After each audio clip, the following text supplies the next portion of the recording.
ओम नमो भगवते हम्म। वासुदेवाय। ओम नमो भगवते वासुदेवाय। ओम नमो भगवते वासुदेवाय। ओम अज्ञानतिमिरान्धस्य ज्ञानाञ्जनशलाकया चक्षुरुन्मिलितं येन तस्मै श्रीगुरवे नमः। नमो विष्णुपादाय कृष्णपृष्ठाय भूतले श्रीमते भक्तिवेदान्त स्वामिन् इति नामिने। नमस्ते सारस्वते देवे गौरवाणी प्रचारिणे निर्विशेषा शून्यवादी पाश्चात्यदेशतारिणे। जय श्री कृष्णा चैतन्य प्रभु नित्यानंदा श्री अद्वैत गदाधर श्रीवास आदि गौर भक्तविंदा। हरे कृष्णा कृष्णा कृष्णा हरे हरे हरे राम राम राम हरे हरे। जगत गुरु शिला प्रभुपाद की जय। भगवत वाणी भगवत गीता जी की जय। गुरु महाराज की जय।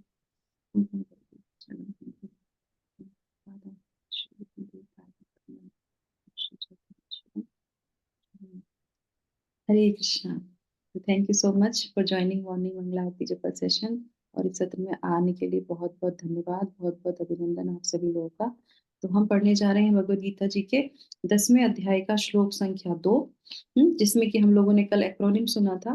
तो एक्रोनिम में हमने क्या देखा था कि 1 से लेकर 7 तक के श्लोकों में हम जानेंगे कि भगवान हर चीज की क्या है, स्रोत है। सब कुछ उन्हीं से ही निकला है। वो सभी चीज कारणों के कारण है, जैसे कि ब्रह्म संहिता में बोलते हैं ना कि भगवान क्या है, कारण स्वरूप, हर एक चीज के वो कारण है। तो इसी में हम लोग जो है आज द्वितीय श्लोक में भी भगवान अपने आप को कारण स्वरूप बता रहे हैं। किसका? तो चलिए सुनते हैं भगवत गीता जी के इस श्लोक से। तो मेरे पीछे जो दोहराना चाहे वो दोहरा सकते हैं। हरे कृष्णा। अध्याय 10 श्लोक संख्या 2। ना मे विदु सुरगणः न मे विदु सुरगणा प्रभवं नाम हर्षयः। प्रभवं न महर्षय अहम् आ अहम् आदिः देवानां अहमादिद्रिह देवानां महर्षीणां च सर्वशः। महर्षीणां च सर्वशः। ठीक है माता जी। तो इसके आगे भगवान इस श्लोक में क्या बता रहे हैं, किसके कारण स्वरूप है? वो ये कह रहे हैं ना तो देवतागण है ना मेरी उत्पत्ति या ऐश्वर्य को जानते हैं, और न महर्षि गण ही जानते हैं। देवता और महर्षि अलग अलग होते हैं, तो दोनों के बारे में बता रहे नहीं जान पाते। क्यों नहीं जान पाते? क्योंकि मैं सभी प्रकार से देवताओं और महर्षियों का कारण स्वरूप, मतलब उद्गम उनका मेरे से ही हुआ है। तो इस वजह से वो भी मेरे बारे में नहीं जानते। ठीक है। तो अब हम पहले लेंगे तात्पर्य शिला प्रभुपाद का। तो पहला पैराग्राफ संगीता माता जी आप पढ़ लीजिए। हरे कृष्णा। तात्पर्य श्री प्रभुपाद की जय। जैसा कि ब्रह्म संहिता में कहा गया है, भगवान कृष्ण ही परमेश्वर है, उनसे बढ़कर कोई नहीं है। वे समस्त कारणों के कारण हैं। यहाँ पर भगवान स्वयं कहते हैं कि वे समस्त देवताओं तथा ऋषियों के कारण हैं। देवता तथा महर्षि तक कृष्ण को नहीं समझ पाते। जब वे उनके नाम या उनके व्यक्तित्व को समझ नहीं पाते, तो इस क्षुद्र लोक में तथाकथित विद्वानों के विषय में क्या कहा जा सकता है? कोई नहीं जानता कि परमेश्वर क्यों मनुष्य रूप में इस पृथ्वी पर आते हैं और ऐसे विस्मयजनक असामान्य कार्यकलाप करते हैं। तब तो यह समझ लेना चाहिए कि कृष्ण को जानने के लिए विद्वता आवश्यक नहीं है। बड़े बड़े देवताओं तथा ऋषियों ने मानसिक चिंतन द्वारा कृष्ण को जानने का प्रयास किया, किंतु जान नहीं पाए। श्रीमद् भागवत में स्पष्ट कहा गया है कि बड़े बड़े देवता भी भगवान को नहीं जानते। यहाँ तक कि उनकी अपूर्ण इंद्रियां पहुंच पाती है, वहीं तक वे सोच पाते हैं। और निर्विशेषवादी के ऐसे विपरीत निष्कर्ष को प्राप्त होते हैं, जो प्रकृति के 3 गुणों द्वारा व्यक्त नहीं नहीं होता, या वे मना चिंतन द्वारा कुछ कल्पना करते हैं। किंतु इस तरह के मूर्खपूर्ण चिंतन से कृष्ण को नहीं समझा जा सकता। थैंक यू माता जी। हरे कृष्ण। यस, कौन पढ़ेगा? प्रेम लता माता जी आप पढ़ेंगे? पढ़ लीजिए। और पढ़ना हरे है माता? कृष्ण। हाँ सभी को सादर प्रणाम। यहाँ पर भगवान अप्रत्यक्ष रूप में ये कहते हैं कि यदि कोई परम सत्य को जानना चाहता है तो लो, मैं भगवान के रूप में यहाँ हूँ, मैं परम भगवान हूँ। मनुष्य को चाहिए कि इसे समझे। यद्यपि अचिंत्य भगवान को साक्षात रूप में कोई नहीं जान सकता, तो भी वे विद्यमान रहते हैं। वास्तव में हम सच्चिदानंद रूप कृष्ण को तभी समझ सकते हैं जब भगवद गीता तथा श्रीमद् भागवतम में उनके वचनों को पढ़ें, जो भगवान की अपना शक्ति में है। उन ईश्वर की अनुभूति किसी शासन करने वाली शक्ति या निर्वेश ब्रह्म रूप में होती है, किंतु भगवान को जानने के लिए दिव्य स्थिति में होना आवश्यक है। चूंकि अधिकांश लोग कृष्ण को उनके वास्तविक रूप में नहीं समझ पाते, अतः वे अपनी हेतु की कृपा से ऐसे चिंतकों पर दया दिखाने के लिए अवतरित होते हैं। वे ये चिंतक भगवान के असामान्य कार्यकलापों के होते हुए भी भौतिक शक्ति यानी माया से कलमशग्रस्त होने के कारण निर्वेश ब्रह्म को ही सर्वश्रेष्ठ मानते हैं। केवल भक्तगण ही जो भगवान की शरण पूर्णतया ग्रहण कर चुके हैं, भगवत कृपा से समझ पाते हैं कि कृष्ण सर्वश्रेष्ठ है। भगवत भक्त निर्वेश ब्रह्म की परवाह नहीं करते। वे अपनी श्रद्धा तथा भक्ति के कारण परमेश्वर की शरण ग्रहण करते हैं और कृष्ण की हेतु की कृपा को से ही उन्हें समझ पाते हैं, अन्य कोई उन्हें नहीं समझ पाता। अतः बड़े से बड़े ऋषि भी स्वीकार करते हैं कि आत्मा या परमात्मा तो वह है जिसकी हम पूजा करते हैं। हरे कृष्ण, हरि बोल। जगत गुरु श्री प्रभात की जय। थैंक यू सो मच माता जी। हरे कृष्ण। तो यहाँ पे बहुत सुंदर तरीके से श्रील प्रभुपाद ने बताया। और क्या है इसमें एक चीज और नोट करने वाली कितनी अच्छी है, उन्होंने बताया कि देवता ऋषिगण भी नहीं करवाते और उनकी भी इंद्रियां अपूर्ण होती हैं, उनके में भी पूर्णता नहीं होती है क्योंकि वो उच्च लोक में हो गए और सिद्धि प्राप्त कर लेते हैं, पर फिर भी इंद्रियां उनकी भी अपूर्ण है, तो हमारी भी इंद्रियां अपूर्ण है। तो कोई भी जो अपनी भौतिक इंद्रियों से भगवान को नहीं समझ सकता। तो हम यहाँ पे थोड़ी सी चर्चा करते हैं इस तरीके से। श्रील प्रभुपाद की जय। तो यहाँ पे इस श्लोक में जो मुख्य रूप से जो भगवान बोल रहे हैं कि देवतागण मेरी उत्पत्ति को नहीं समझ पाते हैं। चलो ठीक है, मान लिया देवतागण जो है अपने जो है इंद्र तृप्ति में ज्यादा लगे रहते हैं, उच्च लोकों में होते हैं, तो ठीक है वो नहीं मान पाते। और महर्षिगण कैसे नहीं समझ पाते? तो ये दोनों प्रश्न आते हैं। महर्षिगण तो इंद्र तृप्ति में नहीं लगते, वो तो अपने फ्रूट्स भी अपने आप नहीं लेते हैं, वो तो सिद्धि करते हैं और भगवान के लिए कई सारी जो है अपनी कार्यकलाप करते हैं, तो फिर वो भी नहीं समझ पाते हैं। तो ये दोनों चीजों को हम समझेंगे, ठीक है। तो यहाँ पे सबसे पहले जो है कि उद्गम कैसे हुआ है, भगवान से कारण स्वरूप है, कैसे उद्गम हुआ है हम सब जानते हैं कि कैसे उद्गम हुआ है देवताओं का। तो उससे जो है एक मैं आपको यहाँ पे बता रही हूँ श्रीमद् भागवतम से। हम लोगों ने पहले भी पढ़ा है पर फिर भी क्योंकि ये अब श्लोक आया है तो पुनरावृत्ति एक बार फिर से हमारी हो जाएगी कि किस तरीके से ये सृष्टि पूरी हुई है और भगवान कैसे कारण स्वरूप है, ठीक है। तो श्रीमद् भागवतम में छठे स्कंद में जो है इसका वर्णन आता है, किनका? देवताओं का। तो उसमें क्या बताते हैं? सबसे पहले जो है धर्म के देवता।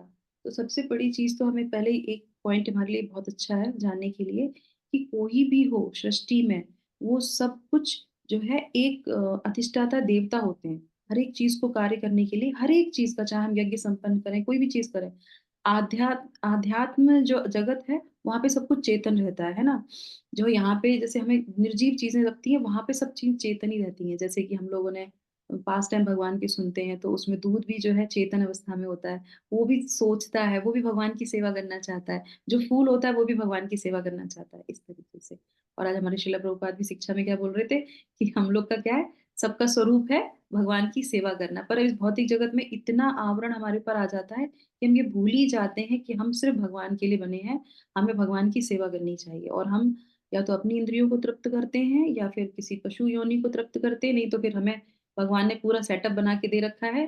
किसका? पति पत्नी बच्चे सब, तुम पूरे दिन लगे रहो उसमें। सेटअप ही तो है ये। जब यहाँ पे आते हैं इसीलिए तो भूल जाते हैं हर एक चीज। तो इसीलिए उन सब चीजों में रहते हुए भगवान की सेवा करनी है। तो सबसे पहले यहाँ पे हम बात कर रहे थे कि जो धर्म आते हैं तो धर्म के देवता। तो मैं आपको आपको एक वंशज का बता रही हूँ, यहाँ पे उदाहरण दे रही हूँ। तो धर्म के जो देवता हैं उनकी पत्नी, तो उन्होंने शादी करी कई सारी पत्नियों से और उनसे उनका वंशज आगे बढ़ा। और वो वंशज कैसे हमारे जीवन में भी जो है कार्य करता है। तो धर्म के जो पहली उनकी जो पत्नी थी उनका नाम था लंबा। और लंबा के जो है पुत्र, उनसे उनके पुत्र हुए, उनका नाम था विधोत। और विधोत जो है क्या करते हैं, जब वो पुत्र होते हैं तो उनसे सारे बादल उत्पन्न होते हैं। कौन होते हैं? बादल। तो आप देख सकते हैं भौतिक जगत में। और बादल तो हमें लगता है सिर्फ बादल है, नहीं, ये देवता हैं। इनसे हमको क्या मिलता है? वर्षा मिलती, इससे हम अपना पोषण करते हैं। तो इस तरीके से सारे देवता, सारे बादल उनसे प्रकट होते हैं। उसके बाद धर्म के देवता जो होते हैं वो विश्वा नाम की जो है उनसे विवाह करते हैं, पत्नी उनकी विश्वा नाम की होती है, उनसे विश्व पैदा होते हैं, मतलब उनके पुत्र पैदा होते हैं, और जिससे जो है जो है यहाँ पे उनके और उसके आगे जो है मन के जो है सारे देवता उत्पन्न होते हैं। ठीक है। और उसके बाद जो है साध्या साध्या करके उनकी विवाह होता है, और जिसमें उनका पुत्र होता है साध्य। तो उससे जो है और जो है आगे जो है पैदा होते हैं देवी देवता। ठीक है। और उसके बाद मुहूर्ता मुहूर्ता से उनकी विवाह होता है। तो मुहूर्ता से जो है मुहूर्ते पैदा होते हैं, मुहूर्त जिसमें हम लोग कार्य करते हैं ना, जो मुहूर्त होते हैं, तो सारे मुहूर्तों के जितने देवता होते हैं वो उनसे पैदा होते हैं। उसके बाद होते हैं संकल्पा से उनकी विवाह वो करते हैं, और उसके बाद संकल्प पैदा होते हैं, उनके पुत्र पैदा होते हैं, जिससे कि वो काम देवता को उत्पन्न करते हैं। और ये पूरी भौतिक सृष्टि किस पे चल रही है? काम पे ही चल रही है। तो इस तरीके से हम यहाँ पे देख सकते हैं। और उसके बाद फिर वो वसु से विवाह करते हैं, तो उससे उनके जो है 8 वसु उत्पन्न होते हैं। और जो है वसु उत्पन्न होते हैं, और उसके बाद फिर हम देख सकते हैं कि वसु से जो है एक वसु से है द्रोण वसु उत्पन्न होते हैं, जिससे कि हर्ष, शोक, भय आदि। तो हम लोग को लगता है हर्ष, शोक, भय ये क्या है?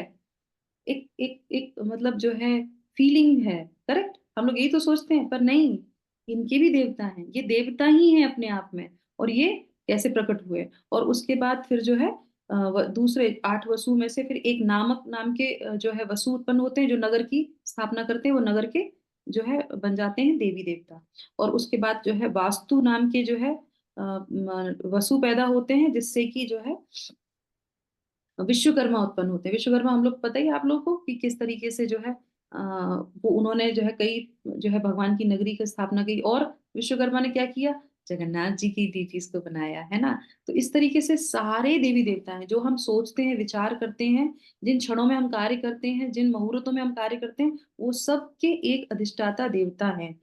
अब सोचिए, जिनको हम देख भी नहीं पाते हैं वो देवता, और वो भी भगवान को नहीं समझ पाते, ऐसा भगवान यहाँ पे बोल रहे हैं। तो हम भगवान की महिमा को यहाँ पे वर्णन करने का प्रयास कर रहे हैं। अब क्या होता है, ये सारे जो जो धर्म है जिससे ये सारी चीजें शुरू हुई है ना, जो धर्म देवता है जिनसे ये सारा शुरू हुआ, वो धर्म देवता क्या होते हैं? वो भगवान, सॉरी, वो ब्रह्मा जी के छाती होती है ना, तो एक छाती से, मतलब 2 स्तन होते हैं, तो एक स्तन से जो है वो प्रकट होते हैं धर्म देवता। तो इस तरीके से कौन प्रकट होता है? देवता, उसमें से वो होते हैं ब्रह्मा जी में से। अब ब्रह्मा जी कहाँ से उत्पन्न होते हैं? भगवान की कमल नाली में से, उनकी नाभि में से ब्रह्मा जी प्रकट होते हैं। तो अब उनका उद्गम तो हुआ भगवान की नाभि से ब्रह्मा जी का, और ब्रह्मा जी ने सबको सृष्टि करी। तो आप बताइए वो कैसे जान पाएंगे? है ना। तो हमारे महाराज बहुत अच्छा बताते हैं कि पिता के बारे में माता जब तक नहीं बताएगी, बच्चे को नहीं पता चलेगा उसका पिता कौन है। तो माता ही बता सकती है। Naval of Lord, yes. तो बहुत अच्छा एक वो उदाहरण भी दे रहे थे कि एक व्यक्ति थे, एक पिताजी थे, वो सुबह ड्यूटी पे चले जाते थे और रात को आते थे। तो पुत्र उनका जो है उनके जाने के बाद उठता था, और उनके आने से पहले सो जाता था। कितना समय हो गया, बच्चा बड़ा हो गया, उनके पापा का वही रूटीन रह गया। तो एक दिन पिताजी ने अपनी छुट्टी लेके आए होंगे, तो बच्चा कह रहा, ये कौन है मम्मी? तो वो कह रही, बेटा तुम्हारे पिताजी है। अरे ये क्या, पिताजी क्या होता है? पिताजी होता क्या है? क्यों? क्योंकि संपर्क में नहीं आए। तो हमारा भी यही हिसाब है। हम भी अपने पिताजी को जानते ही नहीं है, क्योंकि हम अपनी माता के संपर्क में नहीं आते। माता कौन है वो हम बाद में डिस्कस करेंगे। तो अभी हम फिर इसके आगे आ जाते हैं। ये हो गया देवताओं के बारे में। अब महर्षियों के बारे में बात कर लेते हैं ना। तो महर्षिगण भी नहीं जान पाते। अब महर्षिगण तो बहुत योग तपस्वी होते हैं, उनकी स्थिति तो बहुत अलग होती है। शिला प्रभुपाद बताते हैं कि जितना भी आप इस ब्रह्मांड में तारों को देख रहे हैं ना, सप्त ऋषि होते हैं, ये तारे होते हैं, इनके अलग अलग लोक भी होते हैं, इनकी इतनी बड़ी स्थिति होती है, वो भी भगवान को नहीं जान पाते हैं। तो इसमें से हम एक और बताते हैं, श्रीमद् भागवतम में से ही आता है। कैसे बताते हैं कि ब्रह्मा जी के, सब ब्रह्मा जी से ही, क्योंकि वो पहले सृष्टि करता है भगवान के बाद, फिर वो उन्होंने सृष्टि करी है। तो जो है ब्रह्मा जी के मन से जो है चतुष आते हैं। तो सबसे पहले ब्रह्मा जी के मन से कौन निकला? चतुष है ना, जो 4 कुमार है वो। और उसके बाद ब्रह्मा जी के क्रोध से शिव जी प्रकट होते हैं। फिर उसके बाद पुनः उनके मन से कौन होते हैं? मरीचि महर्षि निकलते हैं। नेत्रों से अत्रि मुनि निकलते हैं। मुख से जो है अंगीरा मुनि निकलते हैं, कानों से पुलस्त्य मुनि निकलते हैं, नाभि से पुलह जो है महर्षि निकलते हैं, प्राण से उनके वशिष्ठ मुनि निकलते हैं।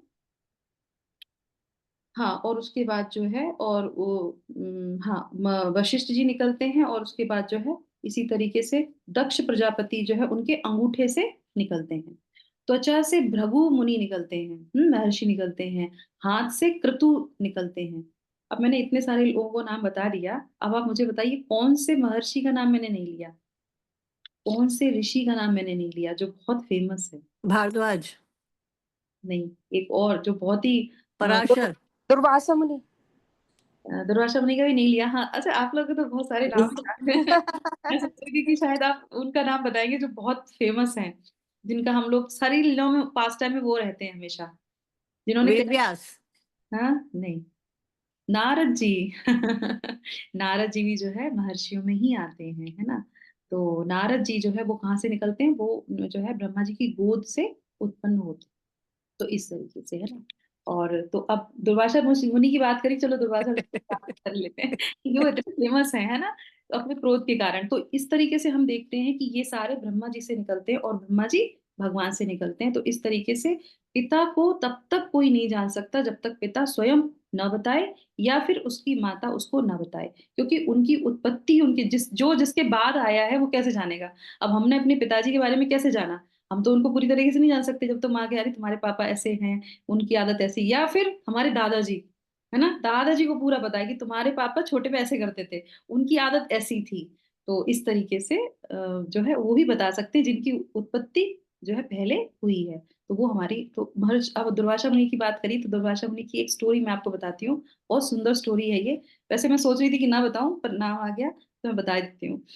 तो दुर्वासा मुनि की जो है ये गर्ग संहिता में एक गोलोक खंड के अंतर्गत एक ये कथा आती है। तो इसमें क्या बताते हैं, इसमें दुर्वासा मुनि जो भगवान को प्रयास करते हैं जानने का, ये भगवान कैसे हैं, और वहीं पे गलती हो जाती है जैसे ही। तो यहाँ पे क्या होता है कि जो है इसमें जो है 20वें संख्या में अध्याय के 20 अध्याय में इसमें आता है इनका विवरण। तो इसमें मुनि श्रेष्ठ दुर्वासा ऋषि क्या करते हैं, वो श्री कृष्ण के दर्शन के लिए ब्रजमंडल में आते हैं। और ब्रजमंडल में आने के बाद जो है देखते हैं कि श्री भगवान जो है क्या कर रहे हैं, अपने सारे बालकों के साथ खेल रहे हैं। और भगवान ये जो है दुर्वासा मुनि ये मनी मन में सोचने लगते हैं कि अरे ये भगवान है, ये बालकों के साथ जो खेल रहे हैं, षड ऐश्वर्य वाले भगवान, अभी हमने कल ही के श्लोक में पढ़ा था, षड ऐश्वर्य वाले भगवान, ये तो सिर्फ नंद के छोटे से लाला लग रहे हैं, और तो हमें कुछ नहीं लग रहा है इनके अंदर कि ये षड ऐश्वर्य वाले भगवान है। ऐसा तो कुछ दिख नहीं रहा है इनके अंदर। तो ऐसा सोचते हैं, और वो ऐसा सोचते क्या करते हैं, भगवान के पास करीब आ जाते हैं। अब भगवान तो छोटे से होते हैं, उनके पास पहुंच जाते हैं। और अब भगवान क्या है, भगवान देखिए भगवान के रूप में बाहर लीला कर रहे हैं, और भगवान दुर्वासा ऋषि के मन में भी बैठे हैं कि तुम क्या सोच रहे हो। तो भगवान क्या, जैसे उनके समीप आते हैं तो भगवान क्या सांस खींचते हैं, और सांस खींचते हैं और दुर्वासा ऋषि क्या हो जाते हैं, उनके अंदर चले जाते हैं। सांस खींचने में दुर्वासा ऋषि उसके अंदर चले जाते हैं, जैसे कारणोदक्षाई विष्णु में भगवान सारे ब्रह्मांड चले जाते हैं, तो वो उनके अंदर चले जाते हैं। और जैसे ही वो उनके अंदर चले जाते हैं तो वो कहते हैं कि श्वास खींचने में सब समा जाते हैं, तो वो देखते हैं कि विशाल लोक, तो आप इसको ध्यान से पढ़िएगा सुनिएगा, उनको उसके अंदर विशाल लोक दिखाई देता है, जहां पे वो खुद अपने आप को देखते हैं। उस लोक में वो देखते हैं कि मैं जंगल में भटक रहा हूँ, दुर्वासा मुनि में भटक रहे हैं, और फिर एक अजगर उनको क्या करता है, निगल लेता है दुर्वासा मुनि को। और उनके पेट में वो फिर देखते हैं, अजगर के पेट में वो देखते हैं 14 लोकों को। अब पूरे 14 लोक के ब्रह्मांड को वो देखते हैं, और उसके बाद फिर वो देखते हैं कि वो किस तरीके से द्वीपों में भ्रमण कर रहे हैं। अब वो द्वीप में चले गए, ब्रह्मांडों को देखा, फिर द्वीपों को देखा, और उसमें फिर वो जो है श्वेत पर्वत और उनके 100 करोड़ जो है वहां, उस श्वेत पर्वत पे वो 100 करोड़ तक क्या करते हैं, श्री कृष्ण का भजन करते हैं। स्वयं वो देख रहे हैं कि मैं उसके अंदर गया, फिर मैंने उस श्वेत पर्वत पे जाके 100 वर्ष तक भगवान कृष्ण का भजन किया। भजन करने के बाद फिर प्रलय आ जाती है, और प्रलय होने के बाद फिर समुद्र में सब डूब जाता है। और उसके बाद फिर से जो है क्या होता है, फिर जो है उसी समुद्र में वो क्या होता है, 1000 वर्ष तक जो है वो उनका युग वहां पे बीत जाता है। और फिर वो समुद्र के अंदर एक अन्य ब्रह्मांड दिखाई देता है। तो पहले आपने देखा कि उनके अंदर हो जाते हैं, प्रवर ब्रह्मांड दिखता है, फिर वो अजगर के अंदर जाते हैं, 14 लोक दिखते हैं, फिर उसके अंदर उनको श्वेत वो दिखता है, वहां वो 100 वर्ष तक तपस्या करते हैं। उसके बाद फिर जो है वहां पे प्रलय आ जाती है, और फिर उसके बाद प्रलय आने के बाद फिर वहां पे वो 100 वर्ष तक रुकते हैं, और उसके बाद फिर अन्य ब्रह्मांड उनको अंदर दिखाई देता है, और उसके छिद्र में प्रवेश करते हैं ये दुर्वासा मुनि, उसमें जाते हैं, और उसके अंदर फिर एक और ब्रह्मा के लोक में वो पहुंच जाते हैं। उसके अंदर पहुंचने के बाद फिर ब्रह्मा जी की आयु पर्यंत तक विचरते रहते हैं। अब ब्रह्मा जी की आयु कितनी है? 100 वर्ष। और ये अगर मृत्यु लोक से कंपेयर करें तो हम लोग गणना भी नहीं कर सकते हैं ना, कितने मिलियन ट्रिलियन जो है वो आयु हो जाती है। तो वहां तक फिर वो विचरते रहते हैं, और फिर उसके बाद फिर एक छिद्र में अंदर जाते हैं, और उसके बाद जाने के बाद फिर वो कहाँ पहुंच जाते हैं? उस छिद्र से वो गोलोक धाम पहुंचते हैं। वहां गोलोक धाम में जहां जाते हैं, वहां उनको साक्षात परिपूर्णतम पुरुषोत्तम राधा वल्लभ श्री कृष्ण दिखते हैं। और फिर वो क्या देखते हैं कि वो फिर वो कृष्ण ये दुर्वासा जी को क्या करते हैं? सांस से खींच लेते हैं। जो हुआ था वो ही वो फिर से देखते हैं कि उन्होंने मुझे सांस से अंदर खींच लिया। और फिर हंसते हंसते फिर वो जब उनके पास आते हैं, सामने आते हैं, तो फिर भगवान हंस रहे होते हैं और हंसते हैं। तो इस तरीके से फिर जो है दोबारा से उनके मुख में जब वो पहुंच जाते हैं, फिर वो भगवान उनको बाहर निकालते हैं मुख से। तो जब भगवान निकालते हैं मुख से, तो स्वयं दुर्वासा जी अब जो बाहर अंदर चले गए थे ना, वो भगवान उनको बाहर निकालते हैं, और फिर वो हंसते हैं। फिर भगवान दुर्वासा ऋषि क्या कहेंगे? अब आप बताओ, इतना हमने जब सुना तो हमारा दिमाग गड़बड़ हुआ कि नहीं हुआ? अब जो इससे निकला होगा उसका दिमाग कितना खराब हुआ होगा। तो वो ये सोचते हैं कि नहीं नहीं नहीं नहीं, मैंने बहुत बड़ी गलती कर दी, ये सोचा कि ये भगवान कैसे हैं। तो आप सोचिए, ये भगवान की कला है कि भगवान ऐसे ऐसे ऐसे ऐसे करके। अच्छा, एक प्रश्न यहाँ पे बहुत अच्छा आता है कि वो जो है अंत में गोलोक वृंदावन चले जाते हैं, और वहां पे फिर वो देखते हैं भगवान को छोटे से बालकों के रूप में खेलते हुए, और फिर वो जो है वही स्थिति देखते हैं जहां से उन्होंने शुरू किया था। तो गोलोक वृंदावन कैसे पहुंच गए? करके नहीं समझ में आया? तपस्या करी थी ना, नहीं समझ आ में? जाते। नहीं नहीं, कोई तपस्या नहीं, क्योंकि जिस स्थान से उन्होंने वो शुरुआत की थी ना, वो गोलोक वृंदावन ही था। तो हम जो वृंदावन में जाते हैं ना, तो हम ये सोचते हैं ये क्या है, ये सिर्फ साधारण सा धाम है। साधारण धाम नहीं है, वो गोलोक वृंदावन ही है।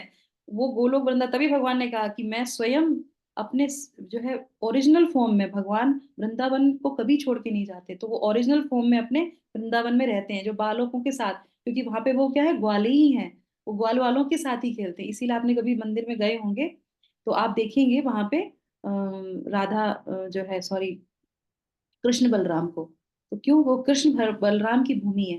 वहां पे राधा रानी है, कृष्ण बलराम है। वो गौ जो है, गौ चराने वाले के भेष में रहते हैं, तो उनको वैसे ही बहुत अच्छा लगता है। बहुत ऑपुलेंस में, बहुत शान श्रृंगार उनको पसंद नहीं आता, क्योंकि उनके ग्वाल सखाओं को पसंद नहीं आता, तो वो वैसे ही रहना चाहते हैं। तो वहां पे इसीलिए यहाँ पे आता है। तो इस तरीके से यहाँ पे ये कथा आती है कि उनको जो है महर्षि लोग भी नहीं जान सकते, दुर्वासा मुनि भी नहीं जान सकते, जिनके पास इतनी है। तो फिर यहाँ पे शिला प्रभुपाद, जब भगवान क्या कहते हैं, शिला प्रभुपाद कहते हैं, तो हम जिसके पास तो कुछ भी नहीं है, न तपस्या है, न जप जप है, न तप है, न बल है, न शक्ति है, न बुद्धि है, हम जान लेंगे भगवान को? नहीं जान सकते, है ना। तो इस तरीके से ये आता है प्रकरण। इसके बाद जो है, अब हम आते हैं एक छोटा सा आपको दिखाते हैं श्रीमद् भागवतम से। मैं शेयर स्क्रीन करती हूँ, इंग्लिश में होगी वो। श्रीमद् भागवतम में क्या बोलते हैं, देखिए। ये हम सब लोग के लिए बहुत बहुत इम्पोर्टेंट है। दिख रही है आप लोग को मेरी स्क्रीन? हरे कृष्णा। हम्म, दिख रही है? ठीक है। जी माता जी। तो ये माता जी। तीसरे स्कंद के चतुर्थ अध्याय के 16वें श्लोक में भगवान क्या बोलते हैं, यहाँ पे जो है क्या बताते हैं भगवान के लिए। कर्माणि हस्य भवो भवस्य ते, कर्माणि हस्य भवो भवस्य ते, दुर्गाशयोथारिभयात् पलायनम, कालात्मनो यत् प्रभु प्रमदात् युताशमः, स्वात्मात्र ते खीदति धीविदा मह्या। यहाँ पे भगवान क्या कर रहे हैं? Oh my Lord, the learned stage, मैं इसमें हिंदी में आपको पढ़ के सुनाती हूँ। हे प्रभु, विद्वान ऋषिगण भी यह देखकर व्याकुल हो जाते हैं कि आप समस्त कामनाओं से मुक्त होकर भी सकाम कर्म में लगे रहते हैं। तो यहाँ पे सकाम कर्म में लगे रहने का मतलब क्या है? कि ये जो हमारे भगवान हैं, ये क्या करते हैं? ये जब आते हैं द्वारिका में, तो क्या करते हैं, द्वारिका के महल को देखते हैं, रानियों के लिए व्यवस्था करते हैं, पुत्रों का विवाह करते हैं, है ना, उनके लिए महल बनाते हैं। भगवान को ये सब करने की जरूरत है? भगवान तो कोई कामना नहीं उनके अंदर कि वो पुत्रों का विवाह कराएं, कुछ कराएं, करने की जरूरत है नहीं। पर वो सारी चीजें करते हैं, क्योंकि और उनके अंदर कोई भी कामना नहीं। उसके बाद वो क्या करते हैं कि सकाम कर्मों में आप लगे रहते हैं। आप अजन्मा होकर भी जन्म लेते हैं। अब आप बताइए, भगवान अजन्मा है फिर भी वो क्या करते हैं, देवकी और वसुदेव के यहाँ जन्म ले लेते हैं। तो अब ये सब चीजें किसको समझ में आएंगी? ये हर किसी को समझ में नहीं आती ये वाली बात। तभी तो लोग कहते हैं कि भगवान तो जन्म लिया था, वो तो जन्म लेते हैं, तुम कहते हो भगवान जन्म नहीं लेते हैं। तो भगवान ये सारी लीलाएं प्रकट करते हैं। और उसके बाद क्या कहते हैं, आप अजय काल के नियंत्रक होकर भी शत्रु के भय से भागकर दुर्ग में शरण लेते हैं। ये तो बहुत भी और भी इंटरेस्टिंग है। भगवान जिसके अंडर में कौन है, भय है, काल है, वो क्या करते हैं, रण को छोड़ के भाग जाते हैं। रण को छोड़ के भाग जाते हैं। पर उसके पीछे रीजन क्या होता है कि जब वो भाग के जाते हैं, तो वो द्वारिका में जाके जो है अपनी रानियों के लिए व्यवस्था करते हैं, अपने भक्तों के आश्रय का प्रदान करने के लिए, उनकी सुरक्षा के लिए वहां से वो जाते हैं। और दूसरी बार वो जब रण छोड़ के भागते हैं, जब जो है जरासंध से युद्ध होता है। जरासंध ने कितनी बार आक्रमण किया था? 18 बार। 17 बार तक वो हार गया। 18 बार में भी जब प्रयास करते हैं तो भगवान कहाँ चले जाते हैं, इधर युद्ध हो रहा होता है, और इधर भगवान क्या करते हैं, इधर भगवान जो है छोड़ के वहां चले जाते हैं। कहाँ पे? ये जो है रुक्मिणी जी का, क्योंकि ब्राह्मण पत्र लेके आ रहा होता है रुक्मिणी जी का। उनको अंदर से पता चल जाता है कि रुक्मिणी जी पत्र भेज रही है हमारे लिए, तो वो रण छोड़ के, वहां पे युद्ध छोड़ के वो जाते हैं रुक्मिणी का पत्र सुनने के लिए। और वहां पे सुनते ही नहीं है, वो सारी व्यवस्था करते हैं कि रुक्मिणी को कैसे हरण करना है, कैसे उनसे विवाह करना है। और वो छोड़ के चले जाते हैं, अब लोग उनके बारे में कुछ भी बोले। तो इस तरीके से भगवान चले जाते हैं। और आप स्वयं में रमण करते हुए भी अनेक स्त्रियों से घिरे हुए गृहस्थ जीवन का आनंद लेते हैं। तो भगवान कौन है? राधा रमन है। भगवान अपने आप में ही संतुष्ट है। भगवान को किसी भी चीज की जरूरत नहीं है बाहर से सुख लेने की। फिर भी भगवान क्या करते हैं, इतनी सारी रानियों से विवाह करते हैं, इतनी सारी गोपियों से जो है रासलीला रचाते हैं। क्यों? क्योंकि वो सब भगवान के भक्त हैं, उनको आनंद प्रदान करने के लिए भगवान ये कार्य करते हैं। पर ये बात तो भक्तों को पता है। जो बाहर वाले होते हैं वो सोचते हैं ये क्या है, ये कैसे भगवान है, इतनी सारी स्त्रियों से विवाह कर लिया और रण छोड़ के भाग गए, और फिर ऐसे करते हैं, गृहस्थ में रहते हैं, ये करते हैं, वो करते हैं, तो नहीं है। तो एक एक जो है श्रीमद् भागवतम में एक आता है वहां पे। तो वहां पे बोलते हैं कि भगवान, जो आप ये जो तर्क वाले होते हैं ना, तर्क लोग, इनकी तार्किक शक्ति को दिमाग खराब करने के लिए ना आप ये सारी लीलाएं करते हैं, क्योंकि उनको समझ में नहीं आएगा, वो तर्क शक्ति लगाएंगे। और तर्क शक्ति से तो भगवान को समझ ही नहीं सकते। तो इस तरीके से जो है यहाँ पे आता है, ठीक है। तो जो लॉजिक लगाते हैं, उनकी लॉजिक को खत्म करने के लिए भगवान करते हैं। तो अब हम यहाँ पे देखते हैं कि किस तरीके से हम भगवान को समझ सकते हैं, जैसा शिला प्रभुपाद इसमें बता रहे हैं। तो हमारे लिए बहुत अच्छा टेक अवे पॉइंट है कि जब देवता नहीं समझ सकते, महर्षि नहीं समझ सकते, बड़े बड़े ऋषि मुनि नहीं समझते, तो हम कैसे समझ सकते हैं? तो हम सिर्फ और सिर्फ किस तरह समझ सकते हैं, तो हम अभी देखेंगे। जो है चैतन्य चरितामृत में बहुत सुंदर जो है विवरण आता है। मैं आपको स्क्रीन शेयर करती हूँ। इंग्लिश में ही मिलता है, मेरे लैपटॉप में हिंदी में आता नहीं है। तो हम देख सकते हैं यहाँ पे चैतन्य चरितामृत में हम सीख सकते हैं जो हमें भगवान बताते हैं स्वयं हमारे। तो इसमें क्या लिखा हुआ है, चैतन्य चरितामृत के मध्य लीला के 17वें अध्याय में और 136वें प्यार में ये आता है। तो इसमें ये बंगाली में है। अच्छा, हिंदी में पढ़ती हूँ।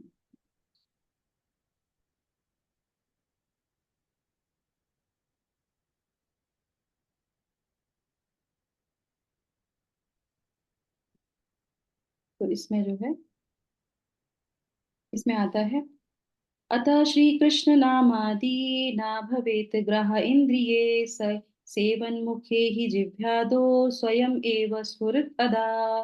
तो यहाँ पे क्या बोल रहे हैं, यहाँ पे बता रहे हैं कि इसीलिए भौतिक इंद्रियां कृष्ण के पवित्र नाम, रूप, गुणों तथा लीलाओं का आनंद नहीं ले पाती है ना।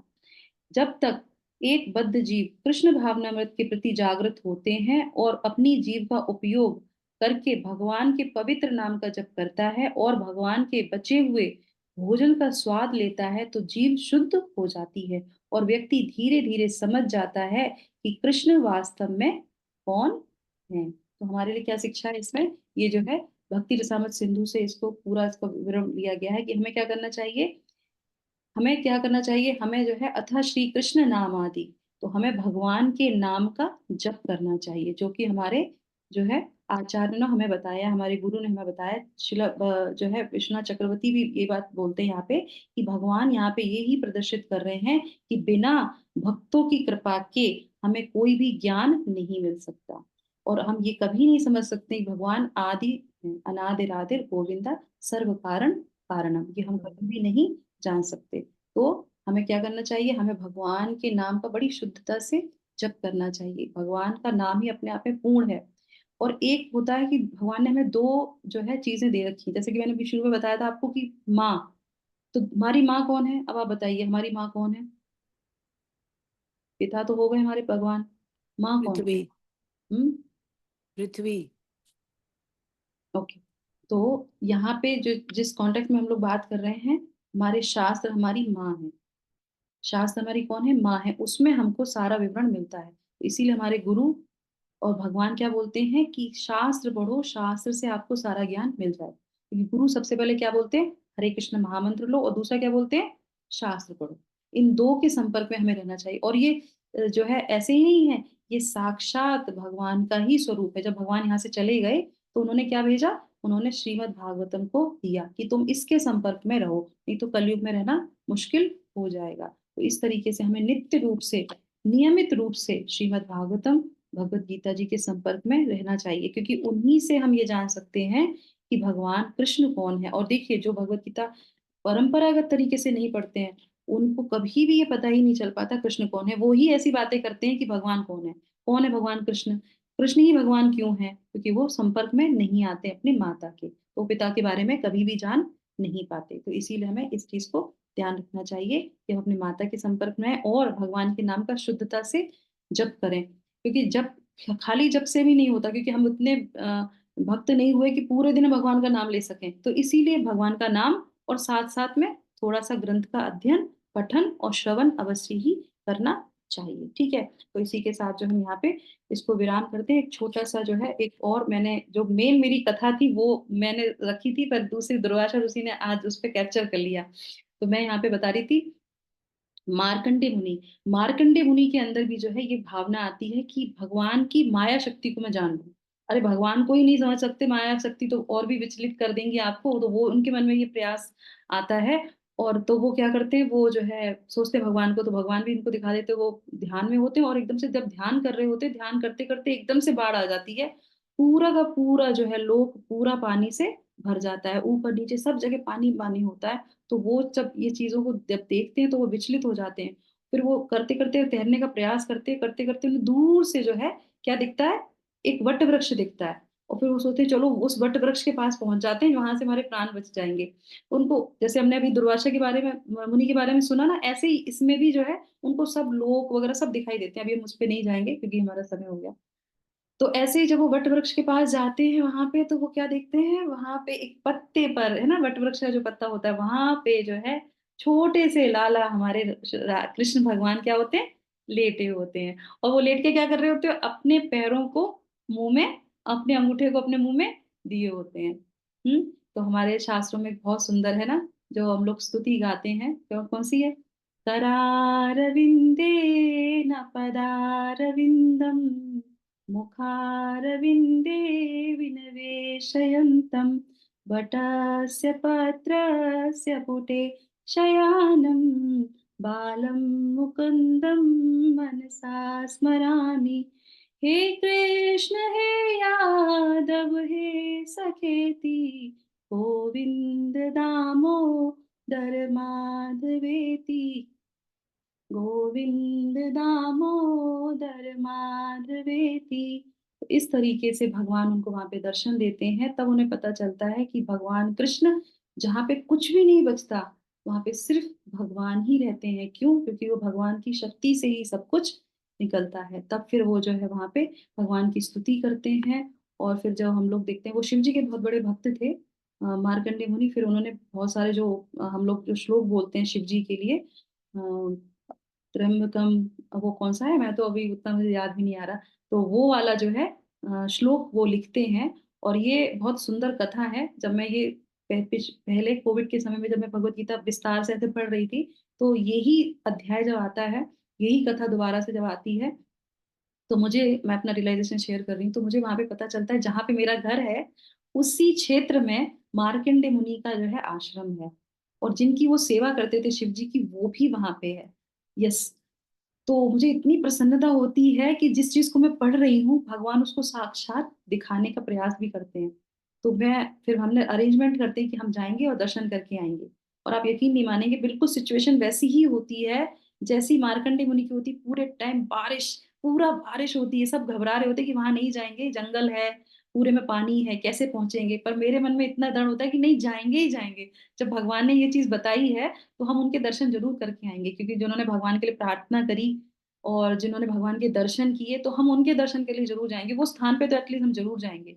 तो मैं वहां पे जाती हूँ, अपने पिताजी वगैरह हम सब लोग मिलके जाते हैं, क्योंकि वो पिताजी हमारे शिव जी के भक्त और हम कृष्ण के भक्त, तो हम दोनों लोग मिलके जो है जाते हैं और उनके दर्शन करते हैं। तो इसी तरीके से ऋषि मुनि हो, देवी देवतागण हो, कोई नहीं जा सकता। भगवान कृष्ण अगर आप पे कृपा करेंगे, तो ही आप भगवान को जान सकते हैं। तो हमारे लिए उपाय क्या बताया कि हमको सिर्फ श्रद्धा पूर्वक भगवान के नाम का जप करना चाहिए। तो हम वहां जब मंदिर में जाते हैं, तो शिव जी शिवलिंग होती है वहां पे, तो वहां पे हम जाके क्या करते हैं, हरे कृष्णा महामंत्र का जप करते हैं और भगवान को प्रसन्न करने का प्रयास करते हैं। तो हम सब लोग मिलके हरे कृष्णा गाएंगे। हरे कृष्णा, हरे कृष्णा, कृष्णा कृष्णा, हरे हरे हरे हरे हरे राम हरे राम राम राम हरे हरे हरे कृष्णा, कृष्णा हरे हरे कृष्ण कृष्णा कृष्ण कृष्णा, कृष्ण हरे हरे, हरे हरे रामा, हरे रामा, रामा रामा, हरे हरे हरे हरे कृष्ण महामंत्र की जय। जगत जय प्रभुपाद की जय। जय तत्सत। हरे कृष्णा। सभी लोगों को बहुत बहुत धन्यवाद। हरे थैंक यू सो मच। इसी के साथ महाराज यहाँ पे विराम करते हरे हैं। कल कृष्ण फिर से हम नया श्लोक को लेंगे। तब तक आप लोगों का दिन शुभ हो, मंगलमय हो, इसी कामना के साथ। हरे कृष्णा। हरे